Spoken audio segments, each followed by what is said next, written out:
Episode की शुरुआत में किंग कमोगी के पास चल रहा होता है और बीच में सोच रहा होता है कि मैं अपने ही दिमाग को समझ नहीं पा रहा हूँ। ये सिर्फ दुख नहीं है, ये उससे भी कुछ ज्यादा है। और इसके बाद ये सीधा कमोगी के पास पहुंचता है, जहाँ पे ये दिखता है कि कमोगी वहीं पे बैठी होती है और ये शाओपू से सवाल करता है कि क्या इसने रेस्ट नहीं लिया, और शाओपू बोलता है कि नहीं। और तब हम देखते हैं कमोगी को जो बैठे बैठे ही सो रही होती है और लाल टपका रही होती है। इसके बाद किंग बोलता है कि इसको देख के लगता नहीं है कि इसके पास दिमाग होगा, और अपने दिमाग के अंदर खुद सोचता है कि लेकिन इसके बावजूद भी ये गूंगी इतनी बेहतरीन तरीके से कैसे खेल लेती है। इसके बाद किंग कमोगी को उठाता है और बोलता है कि खेल शुरू करते हैं, और कमोगी भी उठती है और हकलाती हुई बोलती है कि ये यस सर। इसके बाद हम देखते हैं किंग और कमोगी को जो गेम खेल रहे होते हैं, और किंग अपनी एक चाल चलने के बाद पूछता है क्यों ना हम एक बेट लगाए यहाँ पे। कमोगी पूछती है कि एक बेट, और ये बोलते है कि हाँ, अगर तुम जीत गए उस बेट को तो फिर तुम मुझसे जो मांगोगे मैं तुम्हें वो दूंगा। इसके बाद कमोगी बोलती है कि कोई भी विश, मैं कुछ भी मांग सकती हूँ, और किंग बोलता है कि हाँ तुम कुछ भी मांग सकती हो, लेकिन अगर तुम हारी तो फिर मैं तुम्हारा लेफ्ट हाथ उखाड़ दूंगा। इसके बाद कमोगी सोच में पड़ जाती है और किंग सोच रहा होता है कि लालच और डर ये दोनों बहुत ज्यादा पावरफुल है।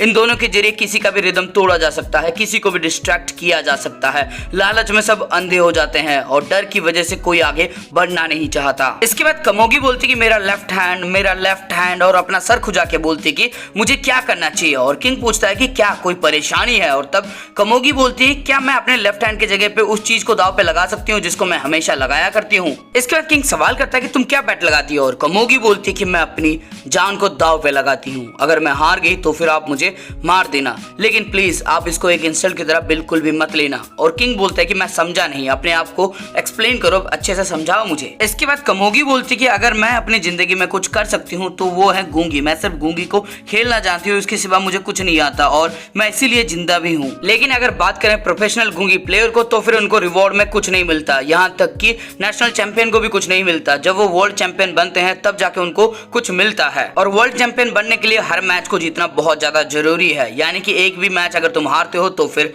गए काम से तुम। मेरे फैमिली में 12 लोग रहते हैं और उनके खाने पीने का जुगाड़ मेरे गूंगी से होता है, लेकिन अगर मैं एक भी मैच हार जाती हूँ तो फिर मेरी फैमिली के लिए मैं सबसे बड़ा बोझ बन जाऊंगी। गूंगी प्लेयर के हिसाब से अगर कोई गूंगी मास्टर है और वो एक मैच हार जाता है तो फिर वो एक नॉर्मल इंसान ही है, और अगर मैं एक मैच हारती हूँ तो फिर मैं एक कूड़ा हूँ। ये मेरे माँ बाप कहते हैं, लेकिन इससे मुझे कोई परेशानी नहीं है। और जिस दिन से मैंने प्रोफेशनल गूंगी खेलना शुरू किया है उसी दिन से मैंने डिसाइड किया है कि अगर मैं एक भी मैच हारती हूँ तो फिर मैं अपनी जान खुद ले लूंगी। लेकिन एक छोटी सी प्रॉब्लम है, और किंग पूछता है कि क्या है वो, और ये बताती है कि अगर ये हार जाती है तो फिर ये कूड़ा है और आप जीतोगे क्योंकि मैं कूड़ा हूँ, और ये आपके लिए एक बहुत बड़ी इंसल्ट हो सकती है। लेकिन किंग बोलता है कि नहीं, मुझे इससे कोई परेशानी नहीं है, मुझे बस ये जानना है कि अगर तुम जीत जाती हो तो फिर तुम क्या मांगोगी। इसके बाद कमोगी थोड़ा सा सोचती है और बोलती है कि मैंने हमेशा गूंगी के बारे में ही सोचा है, इसलिए मुझे नहीं पता कि मुझे क्या मांगना चाहिए, मैं जीतने के बाद बता दूंगी। इसके बाद किंग सोचता है कि ना ही इसके पास लालच है ना ही इसको डर लगता है, और वो दोनों से हंसने लगता है। इसके बाद किंग बोलता है तुम अपनी जान दे दोगी, मतलब मेरे पास ही शायद वो जज्बात नहीं है, वो दिलेरी मेरे पास नहीं है। मैंने कभी सोचा ही नहीं कि अगर तुम जीत जाती हो तो फिर तुम मेरी जान भी मांग सकती हो। और तभी शाओपू चिल्ला के बोलता है शायर, और किंग बोलता है कि जरा चुप रहो। और जानकारी के लिए बता दूं, किंग को ही शायर कहा जाता है। आगे कमोगी बोलती है कि नहीं, मैंने ऐसा कभी सोचा ही नहीं, मेरे दिमाग के अंदर ये ख्याल कभी आया ही नहीं। और किंग बोलता है कि हाँ मुझे पता है, बस मैं अपने आप से ही नाराज हूँ, ये बहुत ही गंदी चाल थी मेरी। और उसके बाद ये अपना ही हाथ उखाड़ देता है और खून के छींटे जाके कमोगी के ऊपर लगते हैं। कमोगी को समझ आता नहीं कि आखिरकार हुआ क्या, लेकिन हम देखते हैं कि इसका हाथ पूरी तरह से टूट चुका होता है। शाओपू अपना शर्ट फाड़ के तेजी से इसके पास आके बोलता है कि आपने ये क्या कर दिया, और इसके हाथों में वो लपेट देता है अपनी शर्ट को। इसके बाद कमोगी सवाल करती है कि सुप्रीम लीडर आपके हाथ को क्या हुआ, और किंग बोलता है कि ये तुम्हारी बारी है, अपने चाल चलो। शाओपू बोलता है कि हमें आपका खून रोकना होगा, और किंग इसको एक जोरदार वार करता है अपनी पूंछ से, ये बहुत दूर जाके गिरता है। और तब किंग बोलता है कि मुझे परेशान मत करो, मुझे दोबारा बोलने के लिए मजबूर मत करो, मैंने पहले ही कहा था कि मैच के अंदर हम कोई भी ब्रेक नहीं लेंगे। इसके बाद शाओपू बोलता है कि मैं नेफ्रोपीटो को बुला रहा हूँ, मुझे उम्मीद है कि जब आप गेम खेल रहे होंगे उसी दौरान वो आपका हाथ को फिर से ठीक कर देगी, वैसा का वैसा कर देगी जैसा पहले हुआ करता था। और ये सबसे बेस्ट चीज है जो मैं आपको दे सकता हूँ, अगर आप इसको एक्सेप्ट करते हैं अच्छी बात है, अगर नहीं करते तो फिर मेरा सर उड़ा दो और मुझे यहीं पे खत्म कर दो। और किंग बोलता है कि ठीक है, जरा पास तो आओ, मैं तुम्हें एक झटके में खत्म कर दूंगा। उसके बाद हम शाओपू को देखते हैं जो आगे बढ़ने लगता है, और किंग कमोगी से बोलता है कि अपना चाल चलो, ये तुम्हारी बारी है। लेकिन कमोगी बोलती है कि नहीं, मैं ऐसा नहीं करने वाली। इसके बाद किंग अपनी पूंछ की नोक इसके उसके गर्दन के सामने रखता है और बोलता है कि मुझे मजबूर मत करो फिर से बोलने के लिए, चुपचाप गेम खेलो। लेकिन ये बोलती है कि नहीं, मैं तब तक नहीं खेलूंगी जब तक आपका हाथ ठीक नहीं हो जाता। अगर आप मुझे मारना चाहते हो तो फिर आप मुझे मार सकते हैं। और इसके बाद ये भी रोने लगती है। इसके बाद किंग को बहुत ज्यादा गुस्सा आता है, लेकिन उसके हाथों में कुछ नहीं होता और वो मजबूर होकर शाओपुफ को पीटो को बुलाने के लिए बोलता है और शाओपुफ बोलता है कि जैसी आपकी मर्जी सायर। इसके बाद हम नोब और मोरल को देखते हैं, जहाँ पे मोरल बोलता है कि यहाँ पे पपेट्स दिख नहीं रहे हैं, तो क्या वो सब गायब हो गए,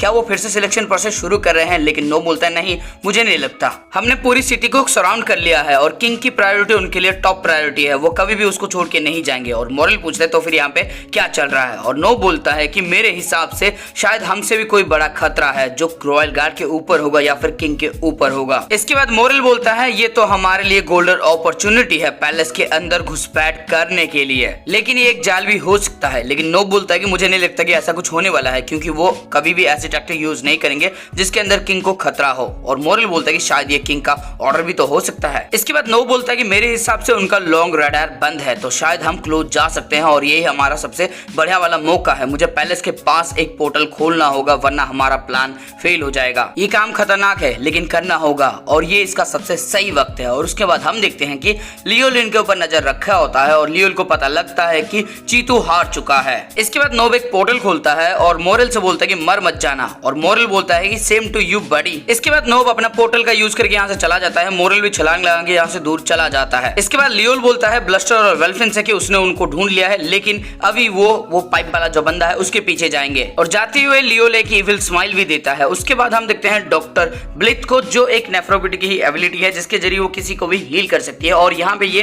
किंग का हाथ को फिर से रिपेयर कर रही होती है। किंग और कोमोगी दोनों ही गेम खेल रहे होते हैं और यहाँ पे किंग का हाथ भी रिपेयर हो रहा होता है। इसके बाद शाओपुफ नेफ्रोपिटो से सवाल करता है कि ऑपरेशन के लिए कितना टाइम लगेगा। नेफ्रोपिटो बोलती है कि 2 से 3 घंटे। आगे सावा पूछता है कि उस दौरान तुम अपना एन यूज नहीं कर सकती, और नेफ्रो बोलती है कि हाँ, मैं अपना एन यूज नहीं कर सकती क्योंकि इस टेक्निक के अंदर बहुत ज्यादा नैन का यूज होता है और फ्लैश को बनाने में इतना ज्यादा नैन यूज होता है कि मैं और कुछ कर नहीं सकती। इसके बाद शाओपुफ बोलता है कि तुम सायर को ठीक करो, मैं चारों तरफ नजर रखता हूँ। मेरा एन तुम्हारे जितना स्ट्रॉन्ग तो नहीं है, लेकिन मैं किसी और के ऊपर भरोसा नहीं कर सकता। इसके बाद हम नोब को देखते हैं, जो सोचता है कि जैसा कि मैंने सोचा था यहाँ पेन का यूज नहीं हो रहा, बारिश की वजह से दिख भी कम रहा है और जैसे ही सूरज अस्त हो जाएगा, जैसे ही रात हो जाएगी, ये पूरी तरह से अंधेरा हो जाएगा और अंधेरे में मैं छुप के अपना काम कर सकता हूँ और दुश्मनों के ओरा से उनको पहचान सकता हूँ। इसके बाद नोब तेजी से महल की तरफ दौड़ रहा होता है और सोचता है कि मेरा पोर्टल महल के जितना पास होगा उतना ही अच्छा है, लेकिन अगर मैं इस दौरान पकड़ा जाता हूं तो फिर सब कुछ बर्बाद हो जाएगा। आगे कुछ पत्तियों का इस्तेमाल करके अपने आप को ढक लेता है, अपने आप को छुपा लेता है और सोचता है कि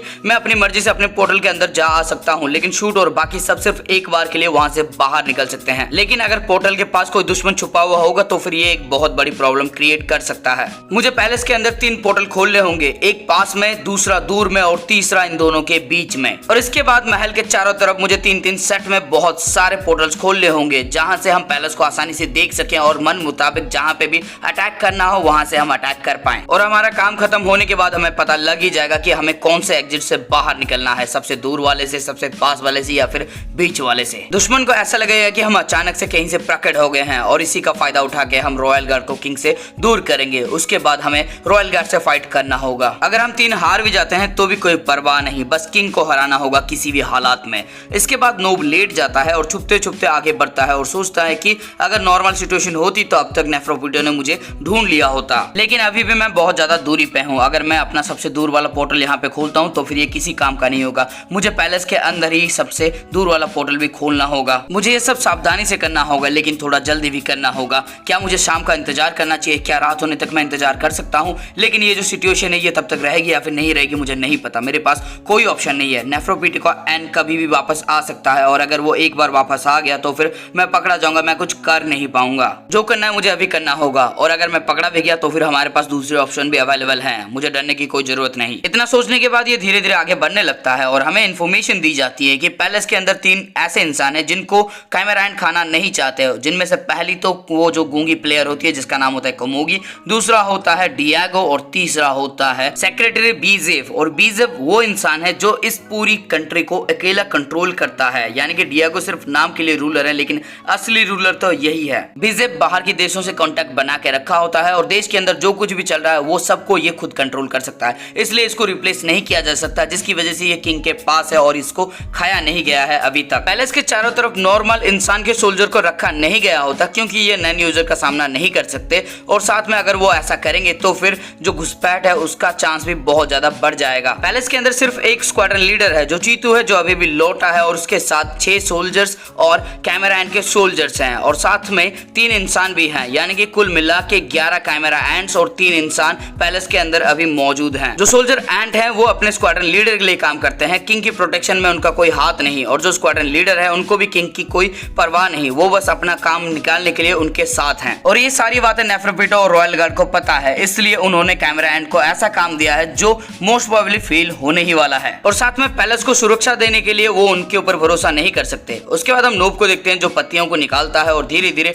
अंदर बढ़ने की कोशिश कर रहा होता है। आगे इन्फॉर्मेशन दी जाती है लेकिन नोब को इसके बारे में घंटा कुछ नहीं पता, वो बस किसी तरह से पैलेस के अंदर घुसपैठ करने की कोशिश कर रहा है, लेकिन उसको ये नहीं पता है कि ये सबसे बेस्ट मौका है इसके लिए और आखिरी मौका भी। इसके बाद हम बीजेप को देखते हैं जो सिगरेट जला के धुआं फूंक रहा होता है और सोचता है कि किसी तरह से मैं बच तो गया, लेकिन यहाँ पे बहुत ज्यादा काम है जिसको मैं अकेला मैनेज नहीं कर सकता, इसके लिए मुझे 3 लोगों की जरूरत है और मुझे ये उनको समझाना होगा, वरना यहाँ पे मैं काम करते करते मर जाऊंगा। इसके बाद बीजेप कंप्यूटर के अंदर से एक लिस्ट निकालता है जहाँ पे सिर्फ लड़कियों की फोटो होती है और ये इन्हीं लड़कियों में से किसी 3 को चूज करने वाला है। इसके बाद बीजेप की हरकतों से पता लगता है कि ये 1 नंबर का ठरकी है, इसकी जान यहाँ पे हालत पे है लेकिन इसको अभी भी ठरक चढ़ा हुआ है। इसके बाद ये कुछ लड़कियों की फोटो देख के उनको चूज करता है और अचानक से इसकी आंखों में कुछ अलग सा दिखता है। इसके सामने एक फोटो होती है और ये लड़की कोई और नहीं, ये होती है क्रिस्टीन पाम, यानी कि अपनी पाम चुड़ैल, और इसको देखने के बाद ये पाम को भी सिलेक्ट करता है और यहाँ पे पाम ने अपना गलत नाम दिया होता है जो होता है थिंकर बेल। इसके बाद बीजेप 5 लड़कियों को चूज करता है जिनका नंबर होता है 2, 16, 79, 103 और 119, और इसके अंदर पाम भी आती है। इसके बाद हम एक बंदे को देखते हैं जो बोलता है पाम ये काम कर गया, और उसके बाद हम देखते हैं पाम को जो एकदम शांत बैठी होती है,